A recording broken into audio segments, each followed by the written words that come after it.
Hello दोस्तों, नमस्कार। आज मैं आपके लिए एक छोटी सी कहानी लेकर आया हूँ। ये कहानी है किसो गौतमी की कहानी। यह बुद्ध के जीवन के विषय में एक प्रसिद्ध कहानी है। एक समय की बात है, किसो गौतमी नाम की एक स्त्री का पुत्र मर गया था।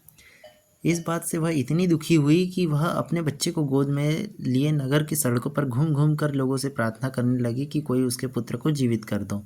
एक भला व्यक्ति ने उसे बुद्ध के पास जाने का सुझाव दिया। बुद्ध ने कहा,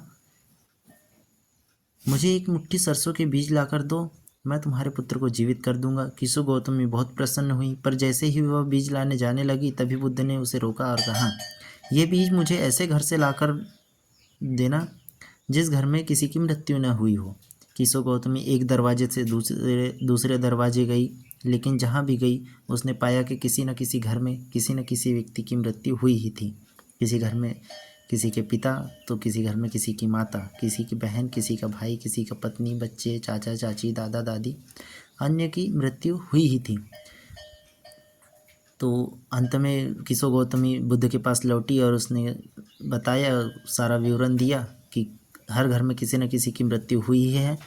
तो बुद्ध ने उसे समझाने का प्रयास किया कि मृत्यु निश्चित है, कभी न कभी किसी न किसी की आनी है, और एक बार मृत्यु आ जाती है तो हम उसे जीवित नहीं कर सकते। ये उस कहानी से शिक्षा देने का प्रयास किया गया है। धन्यवाद।